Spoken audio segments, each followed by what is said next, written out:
Committee थी, उसके सामने कहा कि वो कहते हैं ये करो। हम अनफॉर्चुनेटली इस्तेमाल हो ना उनको मंजूर है नवाज शरीफ के, ना उनको कबूल है जरदारी। इलेक्शन कमीशन को भी इस बात का नोटिस लेना चाहिए। जब अगला इलेक्शन आएगा इमरान खान की हुकूमत को इलेक्शन खरीदने की जरूरत नहीं पड़ेगी। ये कौन सी खरीदो फरोख्त है?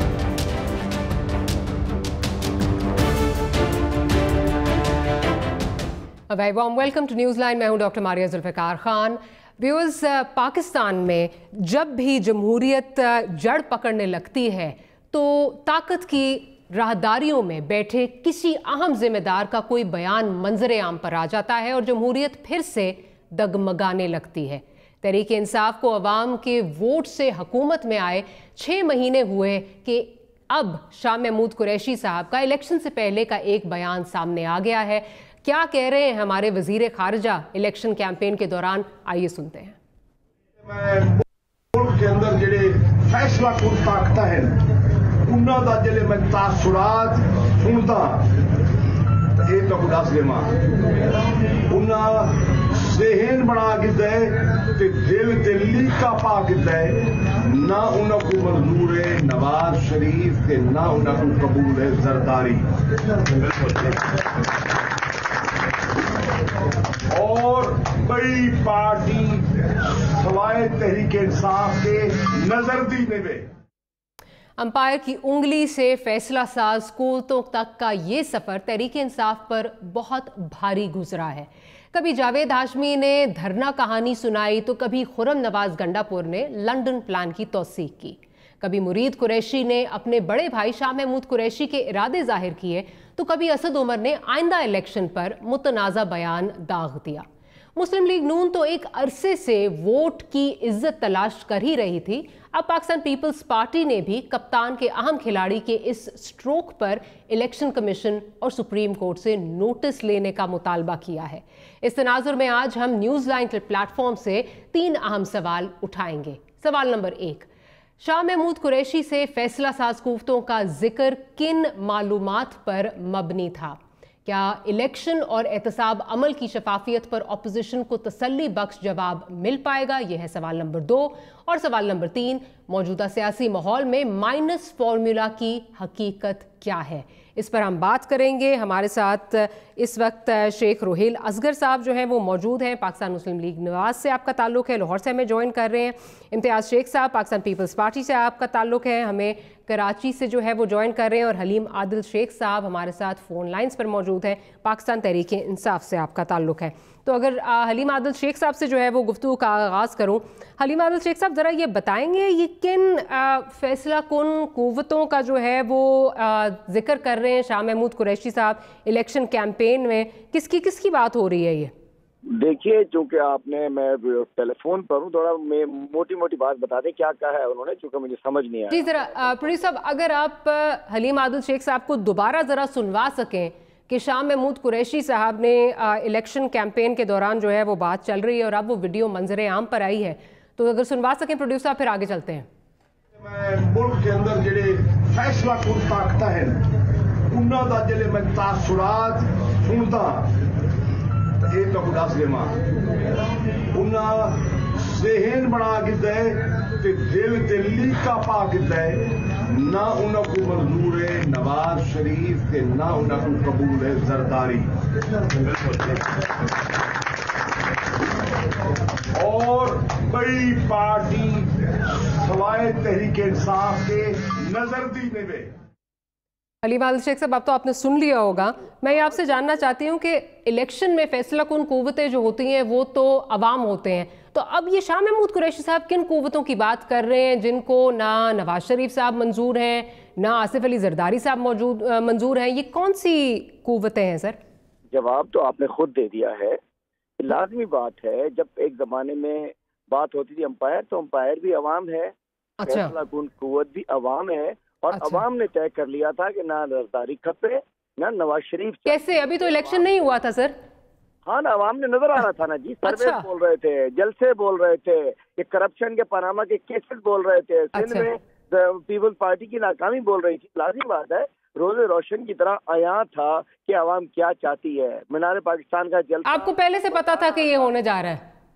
पता था ना अवाम का, हम सियासी लोग हैं। शाह महमूद कुरैशी साहब 1985 से असेंबली में है। हमें एक वादे नजर आ रहा था कि इंशाल्लाह हमें अवाम से राब्ता था। इल्म नजूम है कोई, या आपके पास कोई और इल्म था? इल्म अवाम, अच्छा, अवाम के दिलों पर तहरीक इंसाफ राज करती थी। अवाम के दिलों पर तहरीक इंसाफ और इमरान खान नजर आ रहा था क्लियर कि इनको इन्होंने फारिग कर दिया है। जो अलहमदुलिल्लाह जलसे हो रहे थे, सर्वे रिपोर्ट्स आ रही थी, सर्वे हम लोग बड़ा प्रोफेशनली इस चीजों को देख के चल रहे थे। हमारे हर हफ्ते हम सर्वे कराते थे, उसको देखते थे कि अवाम क्या रुख किया जा रहा है। तो अल्हम्दुलिल्लाह हमें अंदाजा था कि इन करप्ट माफिया को, इन जमातों को, जिन्होंने पाकिस्तान को पीछे धकेला, जिन्होंने पाकिस्तान को कर्जों में धकेला, जिन्होंने पाकिस्तान को अंधेरों में धकेला, जिन्होंने पाकिस्तान को मतलब बुरे हाल की तरफ लेके चले गए, तो अल्हम्दुलिल्लाह अवाम जाग चुके हैं, अवाम में शऊर पैदा हो चुका है। और इंशाअल्लाह ये जो है, मैं समझता हूँ जो असल कुव्वत है, सरचश्मा, वो अवाम की, और अवाम ने फैसला कर लिया था और अवाम का फैसला नजर आया अल्हम्दुलिल्लाह। तो यही कह देते हैं कि अवाम ने फैसला कर लिया है। फैसला कुन कुव्वतों की बात करना, फैसला कुन कुव्वत कौन है? अवाम है ना जी, क्लियर है आपने। और कौन है फैसला? अच्छा सर, मैं बड़ी माजरत चाहती हूँ, कभी आप बात करते हैं अंपायर की उंगली की, उस वक्त भी अच्छा चले मेरी गुजारिश सुन लेना, उस वक्त भी अवाम की बात की जाती है। जावेद हाशमी साहब का बयान जो है वो आ जाता है, मुस्तफ़ा खर साहब कहते हैं हम इस्तेमाल हुए, फिर उसके बाद जो है वो लंदन प्लान की हकीकत खुर्रम नवाज गंडापुर साहब बोल देते हैं। अब ये चीज़ आ जाती है शाह महमूद कुरैशी साहब की जानिब से, तो बार बार जो है वो तस्करा तो कहीं और जो है वो जा रहा है, किसी और का तस्करा हो रहा है। देखिए मैं बताता हूँ आपको, खुर्रम नवाज साहब लंदन प्लान में अगर थे तो वो अवामी तहरीक में थे, और मैं उस लंदन में मैं भी मौजूद था, उन दोनों CPM-LQ के साथ था मैं, तो कोई लंदन प्लान नहीं था। और बात ये जो अपोजिशन, तो आपने उनको टेकअप क्यों नहीं किया सर? आपको चाहिए था कि उनको टेकअप करते, पूछते कौन सा लंदन प्लान था, किसकी बात कर रहे हैं? उन्होंने भी बयान दिया था शो में या किसी, उसमें हमने भी जवाब दे दिया। दूसरा, जावेद हाशमी साहब जो बंदा डिसग्रंटल होता है वो इसी तरीके की बातें करता है जो लोगों, मुस्तफा खर भी लाजिम बात है, खर साहब बेचारे रिटायर हो चुके हैं, उनका मैं क्या बात करूं। आज जो आपने की जावेद हाशमी, खर साहब इतने ही नहीं थे। जावेद हाशमी साहब चाह रहे थे कि उनको PMLN में वही मुकाम मिल जाए, वही जगह मिल जाए, सीटें मिल जाए, सेनेट मिल जाए, इसके लिए उन्होंने सब कुछ किया। तो गंडापुर साहब को क्या हुआ सर? वो भी डिसग्रंटल्ड हैं क्या? उनको क्या हुआ? कौन? खुर्रम नवाज गंडापुर साहब, आपके सियासी कजन? नहीं, वो हमारी पार्टी के नहीं है। लाजिम बात है, वो सियासी कजन है आपके, पार्टी को अच्छे लगे। नहीं, कजन है लेकिन भाई तो नहीं है ना। कजन होता है, भाई होता है, पार्टी का पार्टी होता है। लाजिम बात है वो अपनी पार्टी की बात कर सकते हैं, हमारी पार्टी को सेकंड नहीं। अल्हम्दुलिल्लाह तय हो चुका है कि अवाम के जलसे साबित करते थे, अवाम का ताल्लुक नौजवानों का ये रेवोल्यूशन साबित करता था जो हुकूमत आई अल्हम्दुलिल्लाह। तो आज भी अवाम है जो हमारे साथ खड़ी है, आज भी सर्वेज आ रहे हैं और वहीं खड़े हैं अल्हम्दुलिल्लाह। और ऊपर जाना है भी हमने। हमने भी छक्का लगाया सद उमर साहब ने कि उसका रिजल्ट आप देखिए कि किस अंदाज से स्टॉक भी ऊपर जा रहा है। लोगों में कौन सा छक्का जो वो बात कर रहे हैं कि जो आने वाला इलेक्शन है खरीदना नहीं पड़ेगा, वो वाला छक्का? नहीं, लोग खरीदते थे ना इलेक्शन की, ये पीपल्स पार्टी ये वो सब खरीदते थे। लाजिम बात है इंशाल्लाह मैं आज भी आवाम से आए हैं। चले ठीक है सर, आप मेरे साथ ही रहिए। जरा मैं शेख रोहित असगर साहब की तरफ जाती हूँ। शेख साहब, आप इस जवाब से किस हद तक मुतमईन हैं कि ऑब्वियसली वो कह रहे हैं ये जो कुव्वतों की बात हो रही है, ये तो जाहिर है अवाम जो है वो कुव्वत है, अवाम की बात हो रही है यहाँ पे। अंपायर की बात भी जब होती थी तब भी अवाम की बात होती थी। बिस्मिल्लाहिर्रहमानिर्रहीम। मारिया, एक हुस्न इत्तफाक है, वैसे पता नहीं आपका उस तरफ हुसैन नहीं गया होगा, आपके तीनों पार्षद इत्तफाक से शेख हैं। मैं वो हैरान हो रहा था। अब देखते ये हैं कि कौन सा शेख कैसे बात करता है। जी। अब मैं पहले सर्वे बिफोर इलेक्शन सर्वेज की तरफ आता हूँ। सर्वे उठा के देख लीजिए, आपके पास तो रिकॉर्ड होगा।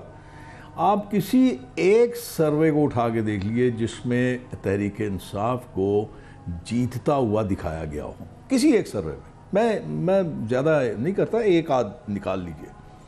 अब आइए जलसों की तरफ। अब आपको याद होगा कि जलसा हुआ है जेलम में, और जेलम में मुझे याद है अच्छी तरह, अगर मैं भूल नहीं रहा, तो वहाँ जब तहरीक इंसाफ के चेयरमैन साहब पहुँचे तो उन्होंने गिला किया जेलम वालों के साथ, कभी आपको टाइम पे आना चाहिए, आप टाइम पे नहीं आते, और वहाँ पे वो नहीं खड़े हुए और चले गए। उसके बाद उन्होंने लाहौर में जलसा किया, लाहौर में भी लाहौर के लोगों ने वो गालबन उनको पितराई नहीं दी। उसके बाद एक जलसा हुआ, आपको शायद फिर याद हो, पिंडी में। तो पिंडी में मेरे ख्याल में इनकी स्टेज पे आदमी ज़्यादा थे, तो बाहर तो उसके कोई नहीं थे। बहरहाल ये जलसों की हालत मैंने आपको बता दी है। अब आप दूसरी तरफ आ जाए। हुआ ये कि दुश्मन होते हैं बाहर, लोग दुश्मनी करते हैं, दुश्मनी पैदा करते हैं, दुश्मन फिर दुश्मनी करते हैं, अपनी मुखालफत लेते हैं। इनको किसी दुश्मन की ज़रूरत ही नहीं है। अजीब किस्म के बयानात आते हैं, मतलब मैं नहीं समझता कि इतने रिशौर लोग, इतने सीजनल लोग, लेकिन चूँकि फिर वो एक ही रंग में रंगे जाते हैं ना, फिर वही बयान शुरू हो जाते हैं जो उनके होते हैं, फिर बात दिल में नहीं रख सकते। ये तो एक चीज़ है ना, आप इसमें 20 बयान आप देख लीजिए, 20 बयान।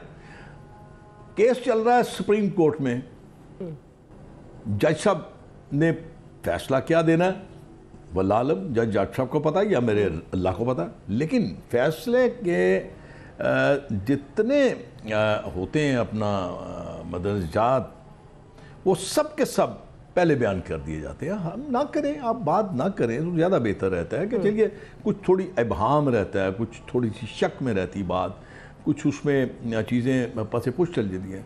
हत्ता कि ये हुआ, मैं आपको ये बात बता रहा हूँ, फॉर्मर जो हमारे चीफ जस्टिस थे मेरे बहुत जानने वाले थे, मेरी सारी वकालत वो करते रहे, उनके वालिद अल्लाह करीके रहमत करे वो मेरी वकालत करते रहे, बड़ी मेहरबानियाँ करते रहे।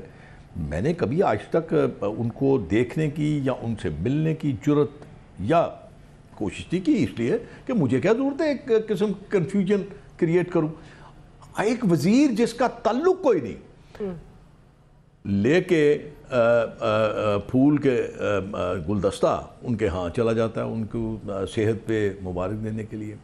मतलब ये इस चीज़ों से आप कन्फ्यूजन क्रिएट करते हैं कि आप लोग किसी एक प्लानिंग में सब हिस्सेदार हैं, चाहे थोड़ा हिस्सा या ज़्यादा हिस्सा। अब जो शाह महमूद का रिश्ता, मैं वैसे हैरान मैंने सुन तो लिया था, लेकिन मैं हैरान था कि इतने पुराने सियासतदान, इतनी जमातों में रहने के बाद, इतनी जमातों का तजर्बा हासिल करने के बाद, पीपल्स पार्टी का तजर्बा, नून लीग का तजर्बा, काफ लीग का तजर्बा, अब तहरीक इंसाफ, फिर इस किस्म की लूज टॉक इतनी, मतलब मैं समझता हूँ कि ये बड़ी गैर जिम्मेदाराना गुफ्तगू थी। ना करिए, आपकी क्या ज़रूरत है। अब आप देखिए, अब इसमें आप खुद फंसते चले जाएंगे, क्योंकि एक कमेटी तश्कील दी गई है जो कि पार्लियामेंट की कमेटी है जो प्रोबिन कर रही है इलेक्शंस 2018 के। अब उसमें ये डिस्कस होगा, उसमें सारी जमातें मौजूद हैं, सारी जमातों को उस पर एतराज़ है 2018 के इलेक्शंस पे कि इसमें कोई रिगिंग हुई है या कुछ हुआ है। मतलब वो चीज़ें आपके लिए एक यूँ समझ लीजिए कि एक शोकस नोटिस आपके लिए बन रहा है। एक मतलब जो चीज़ें आप बोलते हैं, बोलने से पहले थोड़ा सा अगर आप अल्फाज पे या अल्फाज का चुनाव दुरुस्त कर लें तो मेरे ख्याल में वो शायद आपके लिए बेहतर रहता है। मैं कई दफ़ा, जब मेरी हुकूमत थी, कई दफ़ा मैं बिल्कुल लाजवाब हो जाता था आप लोगों की बातों से। आप जब मुझसे सवाल करते थे, मैं एक बात पे बड़ा खुश हूँ कि भाई कमाल कि आप किस तरह डिफेंड करते हैं कि अवाम का फ़ैसला अगर ऐसा ही था, अगर पीपल्स पार्टी बिल्कुल ख़त्म हो गई थी, पीपल्स पार्टी अवाम के दिलों से ख़त्म हो गई थी, या पीपल्स पार्टी का कोई ऐसा बिल्कुल नहीं था, तो फिर पीपल्स पार्टी को तो सिंध में हार जाना चाहिए था ना। पीपल्स पार्टी को तो बिल्कुल सफाया हो जाना चाहिए था। बलूचिस्तान में भी लोगों को जीत जाना चाहिए था, दूसरे लोगों को, इनके लोगों को। फिर उसके बाद बड़ी बड़ी अजीब सी चीज़, आप अगर इसको ताना बाना जोड़ती चली जाएंगी। जी सर, सेंट्रल पंजाब में जीत जाना चाहिए था पीटीआई को ज्यादा अक्सरियत से भी जो है वो। नहीं आप उसको, मैं उसको तो मैं डिस्कस ही नहीं कर रहा। उसको तो अगर मैं डिस्कस करूंगा तो फिर बहुत सारी चीज़ें और बहुत सारी चीज़ें बाद में और आ जाएंगी जो एड इन होती चली जाएंगी। फिर उसमें ये बड़ा अजीब सा मामला हो जाएगा। तो उसमें मारिया एक चीज़ आप ज़हन में रखें कि जब आप इलेक्शंस में जाते हैं तो फिर आप देखिए, मैं आपको बताता हूँ, मेरा तीसरा कंजक्टिव इलेक्शन है 2008, 2013, 2018। 2008 में मेरे जो रिजेक्टेड वोट थे वो गालबन 6 थे या इतने थे। 2018 में को 150 थे, 2013 में को 150 थे या 200 थे, 2018 में 8000 वोट कैंसिल। भाई खुदा का खौफ यार, क्या हो गया आपको? वही लोग हैं, वही लोग पहले थे, वही लोग अब है। ये क्या तूफान आ गया था कि इतने वोट कैंसिल हो गए? अब होगा क्या? अब मसला क्या है? मसला ये है कि जो कैंसिल वोट होते हैं उनको प्रूव इन करने के लिए बहुत आगे तक जाना पड़ता है, फिर उसके लिए बहुत सारी चीज़ों को दोबारा देखना पड़ता है, तो बड़ा मुश्किल सा हो जाता है, बड़ा मुश्किल सा सिस्टम चलता रहता है। तो इसमें बहुत सारी चीज़ें हैं जो आप ना डिस्कस करें तो मेरे ख्याल में शायद आपकी सेहत के लिए भी अच्छा होगा, तो मेरी सेहत के लिए तो होगा ही अच्छा वैसे, लेकिन एक हद तक डिस्कस कीजिएगा मारिया, वरना फिर मेरे ख्याल में शायद आप तो बिल्कुल नज़दीक बैठी हैं उनके। सर पॉइंट आपका आ गया, मुझे ज़रा इम्तियाज़ साहब की तरफ भी जान दीजिए। इम्तियाज़ साहब, आप किस हद तक जो है वो मुतमईन है इस एक्सप्लेनेशन से जो हलीम आदिल शेख साहब ने दी है? उन्होंने कहा जी ये तो अवाम की बात हो रही है, ऑब्वियसली अवाम ने जो है वो सोच लिया था कि लकीर जो है वो कांटा लगा देना है जरदारी साहब पे और नवाज शरीफ साहब पे। इंटरेस्टिंग चीज़ ये है कि ये नहीं कि पीपल्स पार्टी पे और PMLN पे, बल्कि जरदारी साहब पे और नवाज शरीफ साहब से, और ये भी अवाम ने जो है वो डिसाइड किया है। देखिए जी, मैं तो अभी क्या कह सकता हूँ इस बात पे, लेकिन अब जब जिस बात पे ख़ुद हमारे भाई हलीम आदिल शेख खुद मुतमईन नहीं लग रहे, तो उस पर मैंने क्या मुतमईन होना या आवाम ने क्या होना या सुनने वालों ने क्या होना?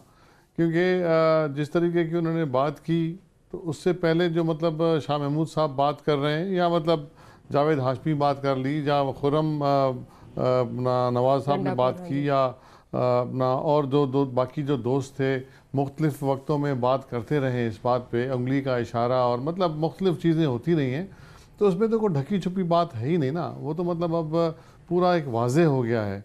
और असद उमर का ये कहना कि मतलब हम दोबारा दूसरा इलेक्शन ख़रीदना नहीं पड़ेगा, अब वो पता नहीं उन्होंने क्या कीमत दे के ये वाला इलेक्शन ख़रीदा है, हमें तो नहीं पता, वो ख़ुद बेहतर बता सकते हैं। और फैसला साज कुव्वतें कहा है उन्होंने, कुव्वत नहीं कहा, कुव्वत होती तो फिर अवाम होता, ठीक है ना, चले फिर भी हम मान लेते बात हलीम आदिल शेख साहब की, लेकिन उन्होंने फैसला साज कुव्वतें कहा है, तो पता नहीं अवाम के साथ और कौन सी कुव्वतें थी और कौन सी मतलब ऐसी अपना कोई फोर्स थी जो कि मतलब इनको पावर में इनको ले आई, या फिर वो जरदारी साहब और नवाज शरीफ साहब को आउट करना चाहते हैं, या पीपल्स पार्टी मुस्लिम लीग को आउट करना चाहते हैं। देखिए जी, ये मतलब इलेक्शंस की बात थी और ये मतलब खुली हकीकत थी।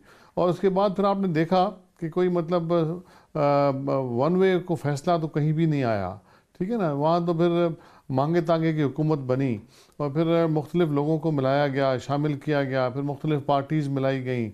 और फिर जहाँ तक सिंध की बात है, तो सिंध के में मतलब ये जो किस्से कहानियाँ रोज़ करते हैं कि जी अस्पताल ख़राब हो गया, जी ये हो गया, जी रोड ख़राब है, ये सब लोगों ने सुनने के बाद इनको रिजेक्ट किया और मतलब पाकिस्तान पीपल्स पार्टी को भरपूर अक्सरियत के, बल्कि पहले से ज़्यादा वोट भी दिए और पहले से ज़्यादा सीटें भी दी और एब्सोल्यूट मेजॉरिटी में वो जीत के आ गए। पंजाब हो या मरकज़ हो, आपने देखा कि मतलब इधर उधर से मिला मुलू के लोगों की हुकूमत उनकी बनी। और फिर आप कहते हैं कि हमें लोगों का मैंडेट है, लोगों का मैंडेट वो कोलेक्शन गवर्नमेंट का मैंडेट है, इनके पास मुख्तलिफ़ क़ुव्वतों का मैंडेट है जो कि मुख्तलिफ़ प्रोग्रामों के साथ, मुख्तलिफ़ इशूज़ के साथ इलेक्शन जीत के आए, मुख्तलिफ़ पार्टीज़ जो है वो इलेक्शन जीत के आई, वो उनके साथ मिली, उसके बाद इनकी हुकूमत बनी। आजकल थ्रेट भी कर रही है। फिर आज सुहेल मंसूर साहब ने बावर करा दिया कि आपके जो प्राइम मिनिस्टर हैं, इत्तेहादी अब तो सेलेक्ट प्राइम मिनिस्टर कह रहे हैं कि इत्तेहादी ये कह रहे हैं कि आपके जो सेलेक्ट प्राइम मिनिस्टर हैं वो हमारे वोटों के मरूर हैं। मतलब अभी आप आगे आगे देखें होता है क्या, अभी तो सिर्फ 6 महीने हुए हैं और 6 महीने में इन्होंने मतलब पाकिस्तान की सियासत की हालत क्या कर दी है, ये भी तो देखें आप। मतलब जिस तरीके से पाकिस्तान की सियासत को तलख कर दिया है, इतनी मतलब बदकलामी, इतने मतलब अल्फाज का चुनाव इतना कभी भी इतना गंदा नहीं रहा जितना अभी इन 6 महीनों में रहा है। और मतलब वो उनको डेमोक्रेसी के नॉर्म्स तक पता नहीं है। मतलब अभी तक ये समझ रहे हैं कि मतलब अपोजिशन में है, ये कंटेनर वाली सियासत वही तौर तरीके हैं और चलें वो भी कर लें, इनकी मर्जी है। लेकिन फिर मुल्क की हालत आप देख लें क्या कर दी। अच्छा शेख साहब मुझे ये बताइए, कहाँ पहुँचा दी। इम्तियाज़ साहब, और जहाँ तक ये बहुत लोग कहते हैं कि जी हमें पैसे मिल जाते हैं बाहर से, उधार के पैसे की माफी आपने लेती रही हैं। आपने इलेक्शन कमीशन ऑफ पाकिस्तान से और सुप्रीम कोर्ट से आपने जो है कहा है कि वो नोटिस लें। अगर वो नहीं नोटिस लेते तो क्या आप फिर क्या करेंगे? अगर वो नहीं नोटिस लेते लाजमी है, देखें लाजमी है। अब शाह महमूद कुरैशी साहब जैसे उनके नंबर 1 लीडर नंबर 2 पोजीशन पे है इस वक्त, इमरान खान साहब के बाद नंबर 2 पोजीशन पे, उनके मुंह से इस तरह की बात करना, और फिर असद उमर की तरफ से ये बात करना, और बाकी तो मतलब जिस तरह की बात चल रही है देखें, डेफिनेटली हम इलेक्शन कमीशन से कहेंगे कि नोटिस लें, देखें, प्रोब करें ये क्या चक्कर है। फिर ये तो फिर जो इलेक्शन जो फ्री एंड फेयर की बात थी फिर वो तो न रही, फिर तो मतलब लाजमी है लोगों को शकूक को शुबात पड़ेंगे, लोगों को मतलब जहनों में आएगा कि ये मतलब पूरे एक प्लानिंग के साथ हुआ है। और तहरीक इंसाफ जलसे जुलूस तो जी हर पार्टी के बड़े हो ही जाते हैं, इलेक्शनों में कर लेते हैं लोग, लेकिन मतलब सूरत हाल तो होती है प्रोग्राम इलेक्शन जीतने के बाद क्या होता है। इलेक्शन जीतने के बाद मेरा लेकिन सवाल था अगर वो कुछ नहीं करते तो सर फिर क्या करना है, महंगाई कहाँ पहुंची है, हर तरफ जाके इस बात पे हम निशानदेही करेंगे कि इस इलेक्शनों में क्या हुआ और किस तरह ये इक़्तिदार में आए और किस तरह की बातें करते हैं, और फिर इनकी नाअहलियत तो आपने जाहिर देख ही ली ना आपने। जी जी जी, आपका पॉइंट आ गया। मैं ब्रेक का मुझे कहा जा रहा है, ब्रेक के बाद जिस वक्त हाजिर होते हैं तो फिर मैं शेख रोहेल असगर साहब की जाने भी जाऊंगी और उनसे भी जानने की कोशिश करेंगे कि क्या उनकी क्या एक्सपेक्टेशन है इलेक्शन कमीशन ऑफ पाकिस्तान से और सुप्रीम कोर्ट से, और क्या वजह है कि ये उनकी जमात उस तरह इसको टेकअप नहीं कर रही। Will talk about that and the -1 formula right after short break.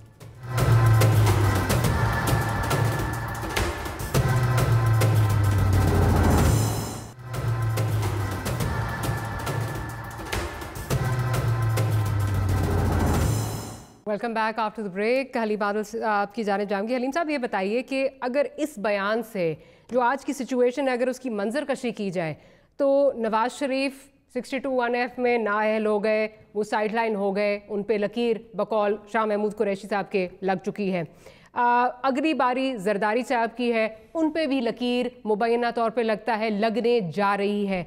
और पीटीआई के जो केसेस हैं, जितने एहतसाब के अमल में जितने एहतसाब के जो केसेस हैं वो पीटीआई के स्लो जा रहे हैं क्योंकि पीटीआई वाहिद ऑप्शन है। क्या कहेंगे इस पे? इससे तो यही नजर आता है अगर मंजर कशी की जाए। देखिए, ये बताइए कि चेयरमैन नैब जो है उसको किसने लगाया, उनको किसने लगाया? वो लगाया अपोजिशन लीडर खुर्शीद शाह साहब ने और नवाज शरीफ साहब ने।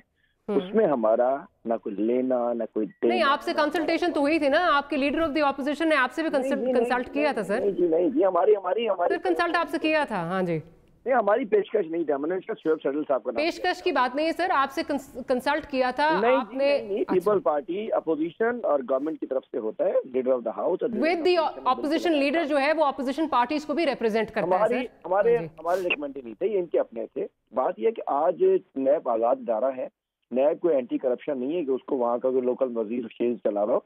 नैब आजाद इदारा है, ठीक है।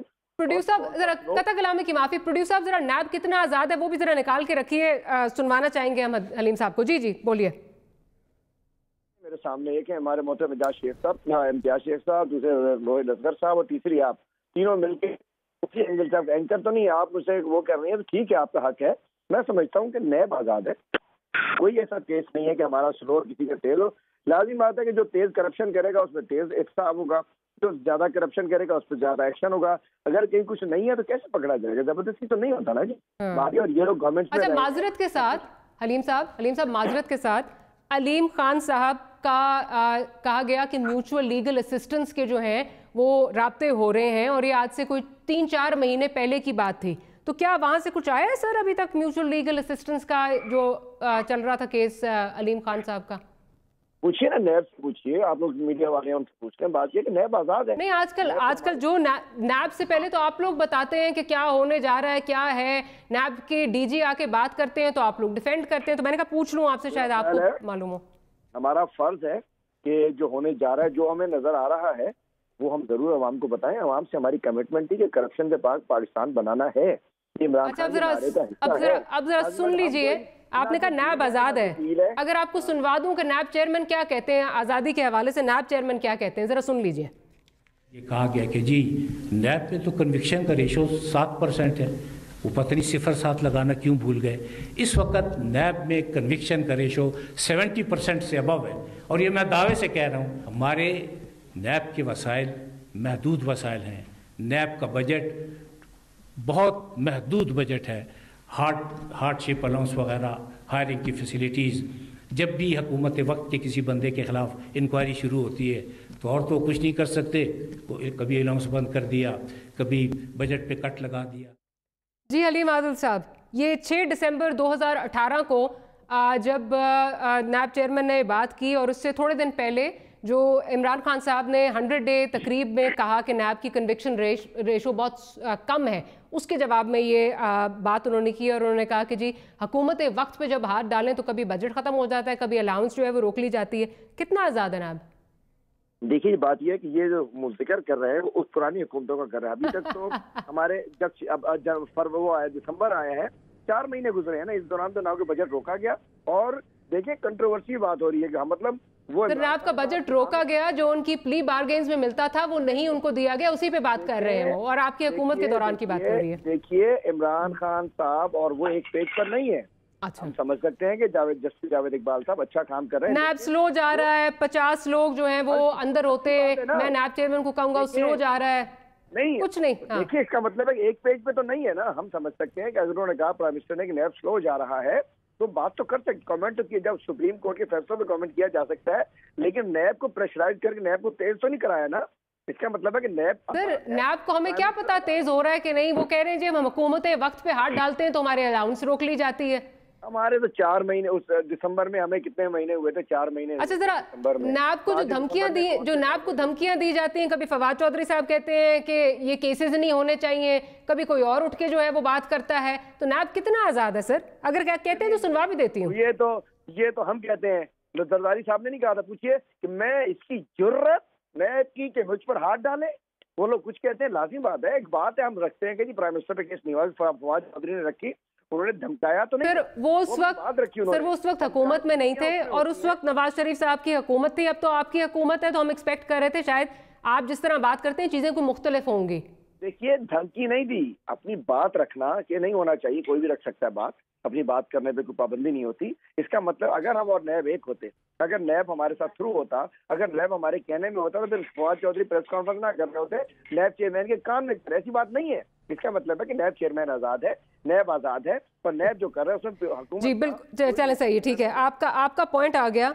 नैब चेयरमैन बिल्कुल आज़ाद हैं, वो जो धमकियों की बात कर रहे हैं वो आपकी बात नहीं है, लेकिन बड़ा आयरॉनिक है कि कोई हुकूमत वक्त का जो आदमी है उसके खिलाफ चाहे रेफरेंसेस भी हो वो अंदर नहीं है, लेकिन जो ऑपोजिशन है उसका अगर इन्वेस्टिगेशन स्टेज पे भी है तो उनको जेल में डाल दिया जाता है। लेकिन नैब आज़ाद है और नैब जो है ये अक्रॉस द बोर्ड जो है वो अकाउंटेबिलिटी कर रहा है। चलें ठीक है, मैं शेख रोहेल असगर साहब की जानिब जाऊँगी। शेख साहब मुझे ये बताइए कि जो अभी शाह महमूद कुरैशी साहब का बयान आया उसके बाद मौजूदा जो मंजर देखा जाए तो उसमें जिस तरह मैंने कहा नवाज शरीफ साहब पहले ही उन पे बकौल उनके लकीर लग चुकी है, आसिफ अली जरदारी जो हैं उन पे लकीर लगता है लगने जा रही है, और सिर्फ मंजर आम पे पीटीआई ही नज़र आ रही है, जिस तरह वो कह रहे हैं कि वाहिद ऑप्शन जो है वो पीटीआई होगी। तो इसका मतलब कि -1 फॉर्मूला जो है वो फुल थ्रॉटल इस वक्त चल रहा है। मरिया मैं एक बात यहाँ पहले भी मैंने अर्ज़ की है, अब फिर दोबारा उसका मैं कर देता हूँ। देखिए आपके जो हरकत और सकनात होती हैं ना, जो आप मूव करते हैं, जब आप कुछ बोलते हैं तो वो चीज़ें जो है अब वो ज़माना नहीं है ना, वो ज़माना चला गया जब प्रिंट मीडिया का ज़माना था, लोग कहते थे और उसके बाद डिनायल आ जाता था, नहीं मैंने तो कहा ही नहीं। अब तो मामला बड़ा मुख्तलिफ है। अब आप जो कुछ बोलते हैं, आज जो भी आप बोल रही हैं, मैं बोल रहा हूँ या 2 शेख साहबान बोल रहे हैं, ये सब रिकॉर्ड का हिस्सा है, और ये जब भी आप उठाएंगे ये रिकॉर्ड आपके सामने आ जाएगा। मैं उसका डिनायल नहीं दे सकूँगा, मैं उसकी कतई तौर पे ये नहीं कह सकूँगा ये बात मैंने नहीं की, मैं जो बात करूँगा वो एक रिकॉर्ड हो गई। अब देखिए नायब चेयरमैन बिल्कुल आज़ाद हैं, बिल्कुल आज़ाद होना चाहिए उनको, लेकिन वो शायद अपनी ख्वाहिशों के अंदर कैद हैं। वो देखें उनका वज़ीर आज़म से मिलना क्वेश्चन मार्क, उनका वज़रा से मिलना, उनके ऑफिस में जाके मिलना, फिर अगेन इट्स क्वेश्चन मार्क। अब कितना आज़ादी है, क्यों जाना उनका? चलिए वज़ीर आज़म साहब दलील आएगी कि वज़ीर आज़म चूँकि मुल्क के वज़ीर आज़म है, उनसे कोई इश्यूज डिस्कस करने होंगे, उनके पास जाके होना चाहिए, लेकिन उसके बाद वज़रा के साथ मिलना जो है ना वो फिर डाउट क्रिएट करता है। हाँ जी, मैंने कहा वज़ीर आज़म का अपना केस मैं वही अर्ज़ कर रहा हूँ पास है। जी मैं वही अर्ज़ कर रहा हूँ, मैं इसलिए कह रहा हूँ कि ये चीज़ें फिर बहुत सारे सवालिया निशान छोड़ जाती हैं जो कि हमें एहतियात करना चाहिए। मतलब आप शोर मचा रहे हैं, डाकू चोर, और क्या क्या होता है, मनी लॉन्ड्रिंग और पता नहीं क्या जायदाद है इनकी बात, और अचानक यकी पता चलता कि आपके घर में भी एक डाकू है जो आपके घर में रहता है, जो आपके छत्रछाया के नीचे है, जो आपकी उस जो आपने एक बहुत बड़ा बनाया हुआ है, एक डोम बनाया हुआ है, उसके अंदर वो डायरेक्टर भी हैं, और बेचारी मतलब गरीब औरत ऐसी खाम खा उनको ज़ेर बहस ले आते हैं आप लोग, हम भी करते हैं, गलत बात करते हैं। तो पता चलता है कि जी आपके तो दाएं बाएं खड़े लोग भी वही कुछ करते रहे हैं जो मुझ पे आप इल्ज़ाम लगा रहे हैं। पहले आप उनकी तो सफाई कर लीजिए, पहले अपने घर की सफाई कर लीजिए, उसके बाद आप लोग दूसरों के आप जो था ना, शेख साहब भी फरमा रहे थे कि अवाम बड़े बाशऊर है, अवाम हर चीज़ देखते हैं, अवाम को मेरा भी इल्म है, अवाम को अलीमा ख़ान का भी इल्म है, अवाम मुझे भी जानती है, अवाम आपके वो क्या है वो जंगीर तरीन साहब उनको भी जानते हैं, कैसे चपड़ासी से कैसे कहाँ पे कहाँ पहुँच गए। अब हर किसी को हर कोई जानता है, मतलब ये अगर आप ये कहें कि मुझसे लोग वाकिफ़ नहीं है या मेरी हिस्ट्री को नहीं जानते, तारीख़ को नहीं जानते, हर कोई जानता है, हर किसी को जानते हैं। अब लोगों के घर तो आप गिरा रहे हैं कि इसलिए कि नाजायज़ बने हुए, आपके घर को एक वो क्या कहते हैं मिल जाती है रेगुलराइजेशन, आप जुर्माना जमा कराइए, आप जुर्माना जमा करवाइए और उसके बाद उसको लीगलाइज करवा लीजिए। चलिए ये तो मामला और है। आप सीडीए के जिन्होंने कब्जे किए हुए हैं आप उनके घर तो गिरा देते हैं, लेकिन बुखारी का घर तो आपने मलिया बेट कर दिया। लेकिन एक तरफ आपके वफाकी वज़ीर है जिन्होंने बेचारे एक ख़ानदान को पूरे अंदर जेल में छुड़वा दिया, और उसके बाद उन्होंने सीडीए की ज़मीन पर कब्जा किया हुआ, आज तक आप एक ईंट उनकी उखाड़ नहीं सके। तो फिर क्वेश्चन मार्क्स तो आएंगे, फिर शक व शुबा तो उभरेंगे। अच्छा वैसे शेख साहब इतलात है कि वो भी शायद रेगुलराइज हो रहा है, ये इतलात आ रही हैं वो भी वफाकी वजीर का घर भी रेगुलराइज हो रहा है।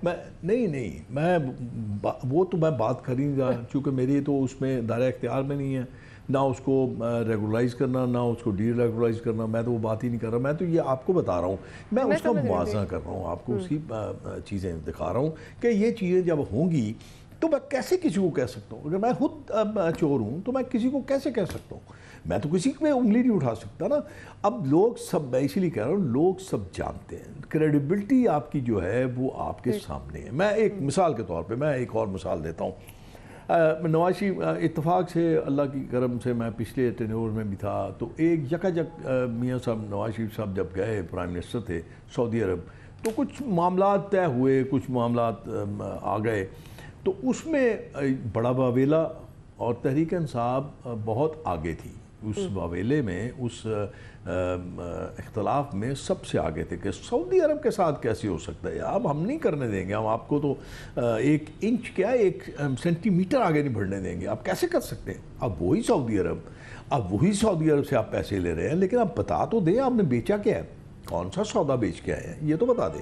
अभी तो बहुत चीज़ें सामने आएंगी ना, बहुत चीज़ें आपने वो गंद उछाला बगैर सोचे समझे आपने, और ये आपको डिप्लोमेटिक कॉन्स का पता ही नहीं था कि डिप्लोमेटिक कॉन्स भी होती हैं। डिप्लोमेटिक आप अच्छे अल्फाज इस्तेमाल कीजिए। आपने कतर के लोगों को इस तरह बुरा भला कहा, आज आप कतर चले गए और कतर जाके आप उनकी मिन्नतें कर रहे हैं, आप उनसे मिन्नत समाजत कर रहे हैं। देखिए ये एक मुफाकात अमल है। ठीक, बिल्कुल एक आपका पॉइंट आ गया। इम्तियाज़ शेख साहब की जाने भी जाऊंगी, एक ब्रेक लेनी है, ब्रेक से वापस आते हैं तो इम्तियाज़ साहब की जाने भी जाऊंगी और उनसे भी बात होगी। Will take a short break, will be right back.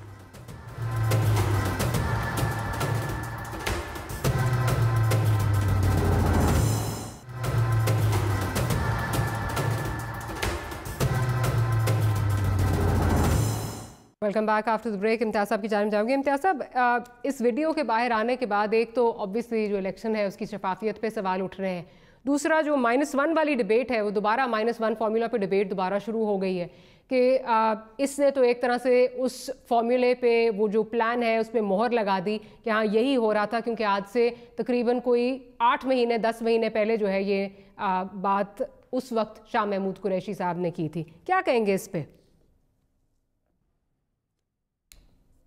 देखिए जी, ये तो हम शुरू से ही कहते आ रहे हैं, और उस इलेक्शन के बाद तो हमारी लीडरशिप ने, हम सब ने मुख्तलिफ प्रोग्रामों में मुख्तलिफ मौक़ों पर ये तो कहते रहे हम लोग कि ये इलेक्शन कितने शफाफ थे और जो उनके अपना जो रिज़ल्ट्स थे वो कितने शफाफ थे, और किस तरीके से मैनेज करके इमरान खान साहब को बिठा दिया गया पावर में, ये तो मतलब अभी कोई ढकी छुपी बात है नहीं ना। इसमें फिर मुख्तलिफ वज़रा के बयानात, या जिस तरह अभी शाह महमूद साहब एक बहुत सुलझे हुए और सीनियर आदमी हैं, उनके मुंह से ये बात निकलना एक अथेंटिक बात की मतलब वो गवाही करता है कि एक ऐसी बात नहीं है कि वो लूज़ बात करें। उन्होंने अभी इस हालात में भी कभी कोई लूज़ बात उन्होंने नहीं की, उन्होंने कोई ज़्यादती वाली बात किसी के ख़िलाफ़ नहीं की, लेकिन उनका संजीदगी से इस बात का मानना, इकरार करना, ये पूरे इलेक्शंस को भी मतलब दागदार बना देता है और मतलब उसमें मुतशब्बा बना देता है कि इस इलेक्शन में, और इलेक्शन कमीशन को चाहिए कि इस चीज़ों का नोटिस ले। और फिर असद उमर का बयान, ख़रीदने वाला बयान इलेक्शंस को, वो भी मतलब अपनी तरह एक अहमियत रखता है। एक अहम तरीन वज़ीर जो कि मतलब पाकिस्तान की इकॉनमी सुधार रहा है और करीब तरीन आदमी उनके इमरान खान साहब के, उनके मुंह से इस तरह की बात करना भी मैं समझता हूँ कि बहुत अहमियत रखती है। और लाजमी इलेक्शन कमीशन को या सुप्रीम कोर्ट को इसका नोटिस लेना चाहिए, उस पर प्रोब होना चाहिए। लेगा या नहीं लेगा, इसके अलावा जो बात की गई अपना एहतसाब की, वो तो देखें जी, वो तो अभी मैं नहीं कह सकता कि क्या लेते हैं, क्या मैं ये बात कर रही हूँ, लेकिन आपको लगता है -1 फॉर्मूला जो है वो चल रहा है? मैं वो बात कर रही थी आपसे।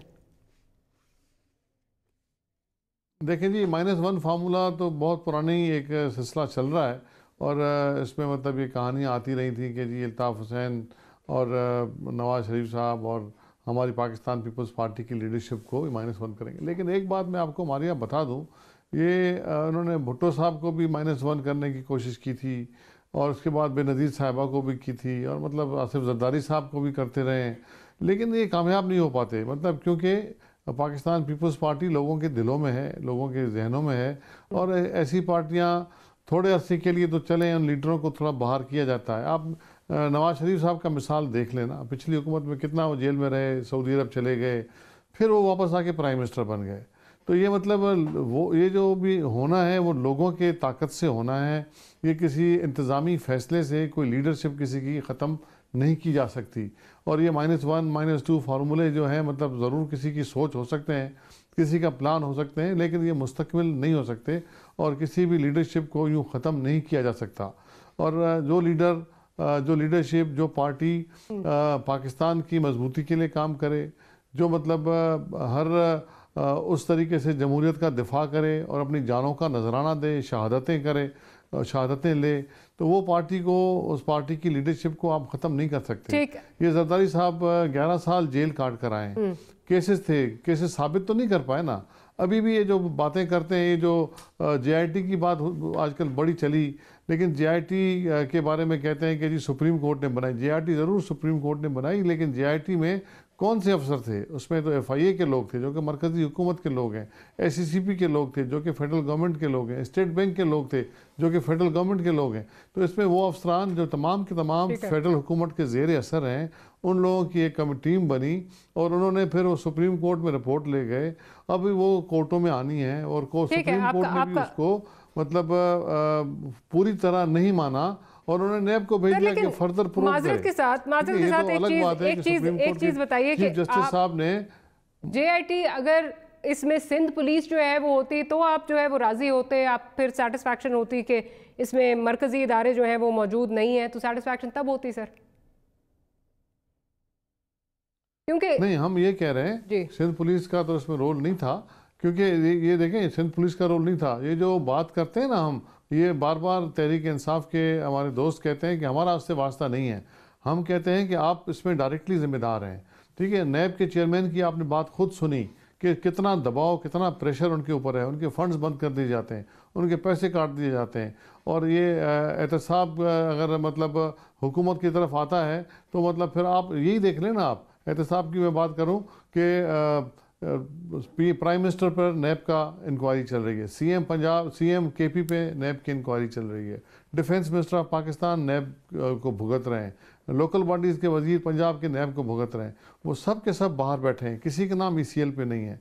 और एक JIT की रिपोर्ट जो कि फेडरल गवर्नमेंट के चंद अफसरों ने ला के सुप्रीम कोर्ट में दी, और उससे पहले मरकज़ी हुकूमत ने उसको हमारे सब के नाम ECL पे डाल दिए। और मतलब फिर जिस तरीके से शकों को शुबात निकली, और फिर जिस तरीके की चीफ जस्टिस ने बातें की, तो वो सब के सामने जाहिर है। तो हमारा कहने का मकसद ये है कि पूरे इसमें मामले में मरकज़ी हुकूमत शामिल है, और वो पॉलिटिकल विक्टिमाइजेशन कर रही है, अपोजिशन को मतलब दबाना चाहते हैं। वो चाहते हैं कि हम उनकी जो कारकर्दगी, नाकस कारकर्दगी है वो जाहिर ना हो, उनकी जो मतलब फेलियर्स हैं जो कि 5-6 महीने में फेलियर्स उन्होंने किए हैं वो मतलब 5-5 साल के फेलियरों से ज़्यादा हैं और मतलब वो मतलब जाहिर ना हो सके। तो इस वजह से मतलब जो हमारा जो व्यू पॉइंट है, ठीक है, आपका पॉइंट आ गया, का व्यू पॉइंट है कि इस पूरे विक्टिमाइजेशन प्रोसेस में फेडरल गवर्नमेंट शामिल है, वो ये बात तमाम चीज़ें जाहिर करती हैं और ठीक है, आपका पॉइंट आ गया सर। ज़रा हलीम आदिल साहब की जानना चाहूँगी। हलीम साहब, एक तो चले ये इस वक्त अपोजिशन का जो इस वक्त ये गिला है वो अपनी जगह, लेकिन ये इस वक्त अगर इसको इंडिपेंडेंटली भी ऑब्जर्व किया जाए, जिस किस्म के टेम्परेचर्स आप बढ़ाते हैं असेंबली में, जिस तरह टेम्परेचर आप बढ़ाते हैं, उससे लगता यही है और सिर्फ हर वक्त विक्टिमाइजेशन या एहतसाब की बात करना और अपोजिशन के एहतसाब की बात करना, लगता यही है कि आप अभी कुछ है नहीं दिखाने को, इसीलिए ये टेम्परेचर आप हाई रखते हैं ताकि पोलिटिकली आप स्ट्रॉन्ग लगे। You have nothing to show at the moment.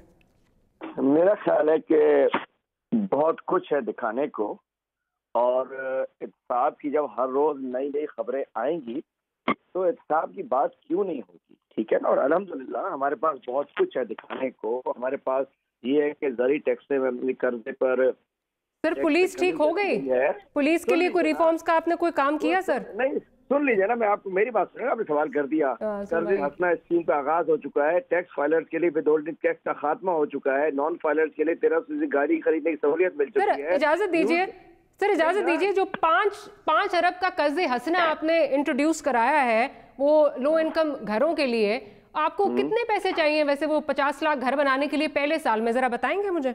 देखिए, मैं कोई वो हाउसिंग का अपनी जो मिनिस्ट्री है 15 अरब डॉलर चाहिए, मैं बता देती हूँ। देखिए 5 अरब वाला वो नहीं है। अरे आपको पता है नहीं, ये अलग केस है। ये 5 अरब उस 50 लाख से हटके है। अच्छा, ये उससे भी हटके है? अच्छा, ये हटके है, ठीक है ना। घरेलू सनतों के लिए रिलीफ मुतारिफ कराया है हमने, ग्रीन प्रोजेक्ट के लिए मशीनरी पर टैक्स का खात्मा कर दिया है हमने, रिटेन अर्निंग पर टैक्स का खात्मा कर दिया है, शादी हाल के टैक्स में कमी कर दी है, नॉन बैंकिंग कंपनी के लिए सुपर टैक्स का खात्मा कर दिया है, कम कीमत वाले मोबाइल फोन पर टैक्स में कमी कर दी है, कम आमदनी वाले घर के घर। FBR की कलेक्शन कितनी रही इस वक्त? कितनी शॉर्ट थी FBR की कलेक्शन?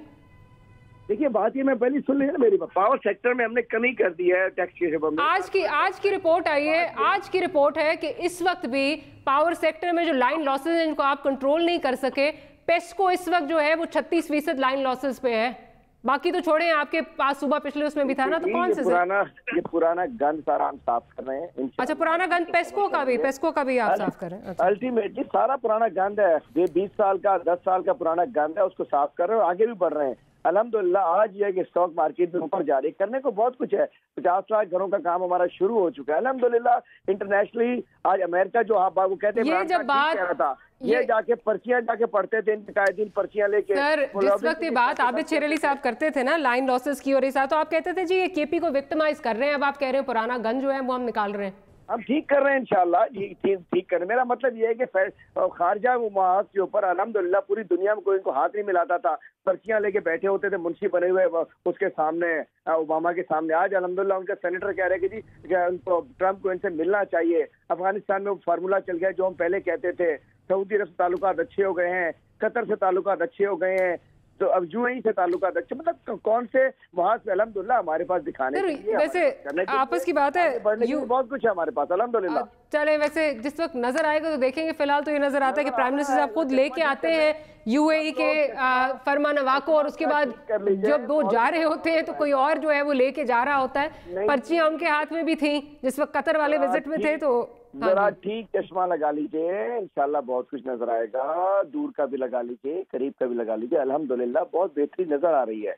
बात यह है कि पहले गांधी इतना है कि हर चीज करप्शन की जिक्र हुआ है बगैर रह नहीं सकती है। हर रोज एक नया केस निकल आता है, कभी ओमनी निकल आता है, कभी पनामा निकल आता है। अपने भी बताइए ना सर, जो आपके अपने निकले हुए हैं उनमें आप क्या कर रहे हैं? पकड़े नहीं उनको, सबको अंदर करें, जिसको पकड़े मुझे करें, उसको सबको। जब ये बात करती थी PMLN तो आप कहते थे FBR सो रही है, SCCP सो रही है, स्टेट बैंक सो रहा है। अब आपके पास इदारे, अब आप सो रहे हैं सारे। अब तो जाग रही है ना।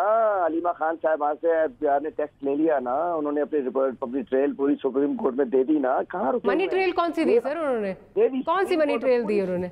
कैसे पैसे गए बाहर, कैसे गए पैसे सर बता दीजिए। चले आप बता दीजिए। बाकायदा बैंकिंग चैनल से गए हैं, सुप्रीम कोर्ट में जवाब जमा हो चुका था। पूछे से अपने कोर्ट रिपोर्टर से, आप शो करने आए कोर्ट रिपोर्टर से। सर आप जरा दिखा दीजिए ना, आप दिखा दीजिए कि वो मनी ट्रेल दी उन्होंने कि कहाँ से पैसे पाकिस्तान। सर मेरी बात सुने, 50% उन्होंने दिए और 50% जो है वो कर्जे लिए, तो क्या उन्होंने मनी ट्रेल दे दी कि मनी ट्रेल किस तरह गई? सारा देखें, जितना पैसा यहाँ से गया वो थ्रू बैंकिंग चैनल गया, उसके बाद कर्जे, एक चीज बता दी गई है। मैं टेलीफोन के ऊपर आपको कैसे दिखा दूंगा इसके ऊपर? बात ये अपने कोर्ट रिपोर्टर से पूछ रहे हैं अलीमा खान ने क्या बताया है, वो आपको बता देंगे। मैं कह रही हूँ बताया नहीं सर, जो पेपर्स में जरा दिखा दीजिए ना, आप पे आ रहा है ना तो दिखा दें, जरा प्रूफ दिखा दें। आप तो लहरा के हर चीज का प्रूफ दिखाते हैं। मैं टेलीफोन लाइन के ऊपर हूँ। नहीं वापस प्रोग्राम के बाद दे दीजिए। I stand corrected. अपने नुमाइंदे को भिजवा दें, नेट पर भिजवा दें, मैं मंगवा लेता हूँ, दिखा दूंगा। भिजवा दीजिए किसी को, बिल्कुल भिजवा दें, दिखाएंगे। तो हम इंशाल्लाह पीछे भागने वाले नहीं है।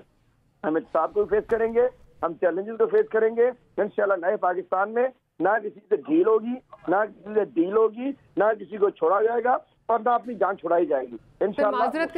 माजरत के साथ आप डील कर सकते हैं किसी के साथ? हम न कर सकते हैं, ना डील कर सकते हैं, ना डील दे सकते हैं। जी रोहेल साहब। जी रोहेल साहब। नो डील, नो मारिया, आप इनके साथ मैं आपको सम अप करूं, जी जो कर रही है ना, उसका नतीजा इसलिए नहीं निकलेगा कि जिस बात पे ये खड़े हैं उस बात से पीछे हटेंगे नहीं।